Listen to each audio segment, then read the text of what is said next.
मंचावर उपस्थित नागपूरचे पोलीस आयुक्त रवींद्र सिंघलजी,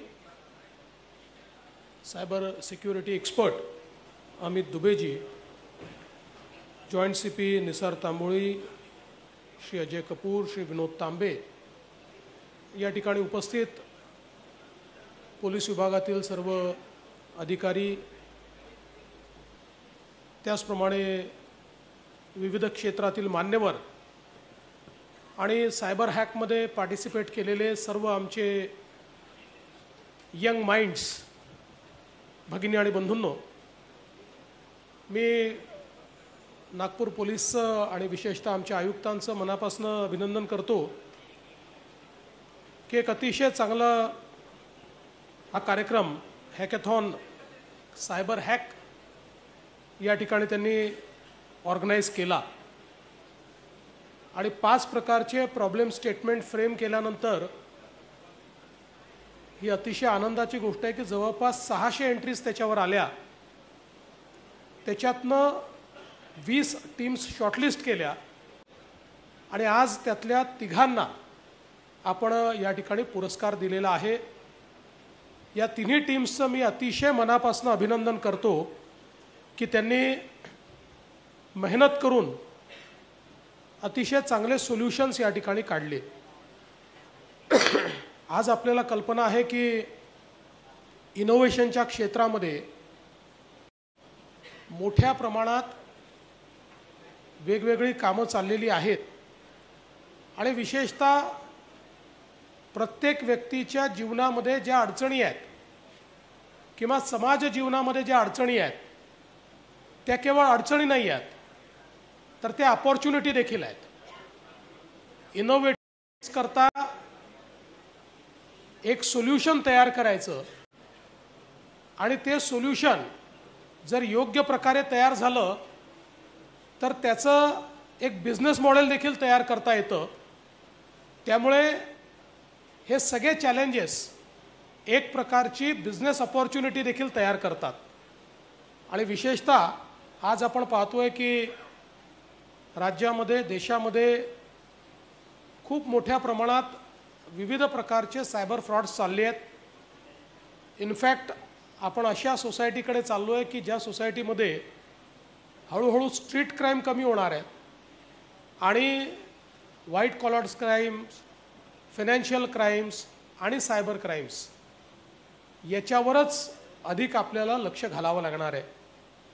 मला या गोष्टीचा आनंद आहे की महाराष्ट्र हे पहिलं राज्य आहे की ज्याने एक अतिशय डायनामिक अशा प्रकारचा सायबर प्लॅटफॉर्म तयार केला आहे आणि जवळपास सगळे स्टेक होल्डर्स आपल्या प्लॅटफॉर्मवर आहेत। We are connected to banks, we are connected to NBFCs, we are connected to social media providers. All the stake holders are on one single platform आणि जगातले जे काही इनोव्हेटिव्ह आयडियाज आहेत त्याचे लायसन्सेस आपण घेतलेले आहेत आणि मोठ्या प्रमाणात ते ट्रॅकिंग आपण सुरू केल्यामुळे अगदी कमी कालावधीमध्ये शेकडो कोटी रुपये हे लोकांचे आपण त्या ठिकाणी वाचवू शकलो आहोत। आणि आज हा जो प्लॅटफॉर्म आपण तयार केला आहे, मला हेही सांगताना आनंद वाटतो की याला दी प्लॅटफॉर्म अशा सेंट्रल गव्हर्नमेंटने रिकग्नाइज केलं आहे आणि देशातल्या आता इतर राज्यांनी आपल्याला विनंती केली आहे की आम्हाला देखील हा प्लॅटफॉर्म तयार करायचा, आपण त्यांनाही मदत करतोय। अल्टिमेटली ह्या ज्या सगळ्या सायबर क्राईमचा जे जग आहे हे रोज इतक्या वेगानं ॲडव्हान्समेंट करत आहे आणि विशेषतः आर्टिफिशियल इंटेलिजन्स आल्यानंतर त्याचा वापर करून सामान्य माणसाला त्या ठिकाणी भुरळ घालायची असे अनेक प्रयत्न चाललेले आहेत। आपण पाहतोय की ज्या प्रकारे फेक आयडेंटिटीज तयार होतात, ज्या प्रकारे आता VPNचा या ठिकाणी उल्लेख झाला, कुठूनही फोन येतो, कोणाच्याही नंबरवरून करता येतो, कशाही प्रकारे करता येतो, आवाज देखील आता मॅनिप्युलेट करता येतो। त्यामुळे आताच्या जगामध्ये टेक्नॉलॉजिकल वॉरमध्ये सायबर क्राईम जर आपल्याला त्या ठिकाणी थांबवायचे असतील तर त्याला टेक्नॉलॉजीचंच उत्तर आपल्याला द्यावं लागेल आणि म्हणून मला असं वाटतं की ही अतिशय चांगली अशा प्रकारचा हा सायबर हॅक या ठिकाणी तुम्ही आयोजित केला आणि निश्चितपणे मला या गोष्टीचा आनंद आहे की आपल्या देशामध्ये आपल्या राज्यामध्ये इतके चांगले इनोव्हेटिव्ह माइंड्स आहेत की प्रॉब्लेम स्टेटमेंट दिल्यानंतर त्यातनं ते अशा प्रकारचं सोल्युशन काढतात. म्हणजे हे जे तिन्ही सोल्युशन्स या ठिकाणी आलेले आहेत ते अतिशय मला असं वाटतं चांगले सोल्युशन्स आहेत की ज्यातनं लोकांना डिफ्रॉड होण्यापासून लोकांना त्या ठिकाणी पासनं किंवा फेक आयडेंटिटीच्या भरोशावर वेगवेगळे जे अपराध होत आहेत त्याच्यापासून आपल्याला वाचवता येईल. या निमित्ताने या तिन्ही ज्या टीम्स आहेत त्यांना मी सांगू इच्छितो की तुम्ही अतिशय चांगलं सोल्युशन तयार केलेलं आहे. आता हे सोल्युशन बिझनेस मॉडेलमध्ये कसं परिवर्तित करता येईल याचा प्रयत्न तुम्ही केला पाहिजे आणि त्याच्याकरता तुमच्याकरता एक अपॉर्च्युनिटी अशी आहे की आता आम्ही एक फंड ऑफ फंड तयार केला आहे महाराष्ट्र सरकारने की ज्या फंड ऑफ फंडचा उपयोग करून जे काही नवीन स्टार्टअप्स आहेत ते आपलं इनोव्हेशन हे स्केलेबल करू शकतात किंवा आपल्या स्टार्टअपला एका स्केलवर नेऊ शकतात.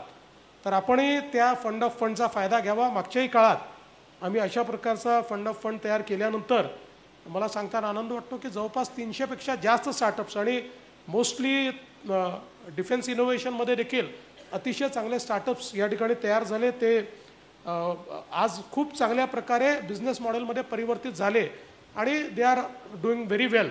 तर मला असं वाटतं की तुम्हाला देखील ही अपॉर्च्युनिटी आहे की याला how to convert it into a business model ते तुम्ही जरूर करावं. त्याकरता तुम्हाला जी काही मदत पाहिजे ती मदत देखील आम्ही निश्चितपणे त्या ठिकाणी देऊ. आणि महाराष्ट्र सरकारचा तर हा प्रयत्न आहे कारण मला या ठिकाणी सांगितलं पाहिजे की आज Maharashtra has become the startup capital. आत्ता जो लेटेस्ट रिपोर्ट स्टार्टअप इंडियाचा आलेला आहे त्या रिपोर्टमध्ये नाव in absolute numbers and also in terms of investment on both the categories Maharashtra is leading. Maharashtra is number 1. So we have already become a startup capital.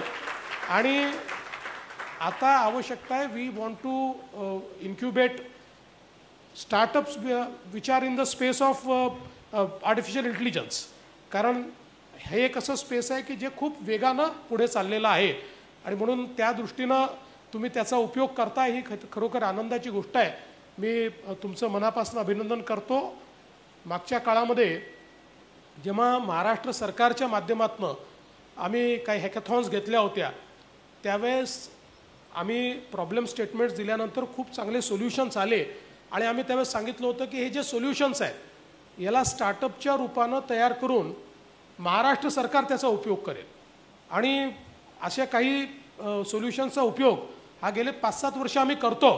त्याच्यामुळे मला असं वाटतं की ही एक फार चांगली सुरुवात तुम्ही केलेली आहे. अतिशय चांगल्या प्रकारे तुम्ही हा कार्यक्रम आयोजित केला. याला अजून मोठ्या स्केलवर कसं करता येईल हा निश्चितपणे आपण प्रयत्न करूया जेणेकरून आपल्या यंग आणि ब्राईट माइंड्सला आपल्याला एक प्लॅटफॉर्म देखील देता येईल आणि त्यातनं एक मोठी इकोसिस्टीम जी आहे ही पण तयार करता येईल आणि नागरिकांचं जीवन हे चांगलं करण्याकरता त्यांना अशा प्रकारच्या अडचणीतनं सुटका देण्याकरता देखील आपल्याला त्याचा उपयोग करता येईल. पुन्हा एकदा मी नागपूर पोलीस आणि ॲडव्हान्टेज विदर्भाची टीम आणि याच्यासोबत जे जे जुडले होते IIM असेल VNIT असेल अशा सगळ्यांचं अतिशय मनापासून अभिनंदन करतो. आणि श्री आपले अमित दुबेजी पण या ठिकाणी आहेत त्यांचे मनापासून अभिनंदन करतो आणि माझं बोलणं संपवतो. धन्यवाद. जय हिंद. धन्यवाद सर.